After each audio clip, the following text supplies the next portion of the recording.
Chips, chocolates, juices, cookies ఇవన్నీ తినడానికి చాలా బావుంటాయి. కానీ తిన్నాక కాన్సిక్వెన్సెస్ ఏంటి? వాటి గురించి మాట్లాడుకుందాం. ఒక చిన్న వీడియో చూద్దాం and then we will talk about it.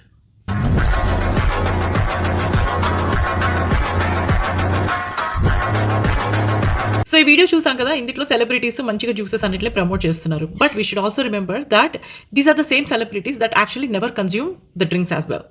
Red tea, black tea, इसमें शुगर डाला है? शुगर डाल के लिया? इसमें शुगर डाला है? अच्छा नहीं है sugar. Yes, because consuming high amounts of sugars and salts have bad consequences on the health. నేను ఇంట్లో ఒక చిన్న ఎక్స్పెరిమెంట్ మా పిల్లల చేత చేయించాను, అదొకసారి చూద్దాం. Let's see this. 1 chips packet కనుక మీ పిల్లలకి మీరు ఇస్తే దానిలోంచి 1 గ్రామ్ ఆఫ్ సాల్ట్ మీ పిల్లలకి వెళ్తుంది ఒంట్లోకి, మీకైనా సరే.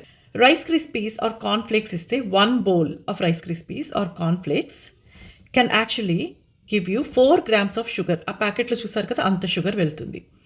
1 cup of orange juice, Tropicana or simply orange or ఇండియాలో ఏదైనా బ్రాండ్ దొరికినా కూడా 1 cup తాగితే 24 grams ఆఫ్ షుగర్, ఆ ప్యాకెట్ నిండా చూసారు కదా, అంత షుగర్ కడుపులోకి వెళ్తుంది just through 1 cup of juice.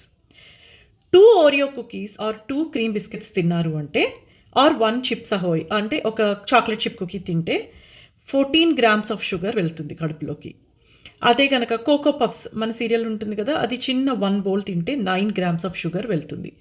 So you can imagine, ఒకవేళ మీ పిల్లల్ని ఏదైనా బర్త్డే పార్టీకి తీసుకెళ్లారనుకోండి, imagine them eating 1 bag of chips and cookies and drinking 1 cup of juice.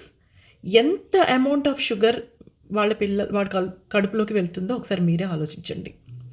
That's the amount of sugar and salt we all consume and we give our kids also to consume. ఇలా long టర్మ్లో ఇదే junk food తింటూ ఉంటే మన బాడీలో ఉన్న nutrient values కూడా తగ్గిపోతాయి. అండ్ ఆల్సో వీటి వల్ల ఇంకా చాలా కాన్సిక్వెన్సెస్ ఉంటాయి. అంటే డయాబెటీస్ రావడము, లేదా అబ్నార్మాలిటీస్ ఇన్ అదర్ ఫంక్షన్స్, ఇట్లా అన్నీను. సో ఇక్కడ చూసినట్టు ఈ షుగర్స్, కుకీస్ వీటిలన్నిటిని అవాయిడ్ చేయడం చాలా better. Also, I'm not a nutritionist, I'm not a doctor, I'm just a mother and also a person who believes in living healthy lifestyle. ఎప్పుడైనా తినడంలో తప్పు లేదు, కంప్లీట్గా అవాయిడ్ కూడా చెయ్యక్కర్లేదు. బట్ ఏదైనా సరే మితం అంటారు, అంటే లిమిటేషన్స్లో ఉంటే ఎప్పుడైనా మన హెల్త్కి మనకి చాలా మంచిది. Please share this video with your friends and other families that have kids. పిల్లల్ని ఇలా జంక్ ఫుడ్ నుంచి దూరంగా ఉంచండి. హెల్దీ ఫుడ్ అడాప్ట్ చేసుకోండి. వాళ్ళకి మంచిది, వాళ్ళ ఆరోగ్యానికి కూడా మంచిది. అండ్ మీరు కూడా తినడం తగ్గించండి, మీకు కూడా మంచిది. Stay safe and stay healthy.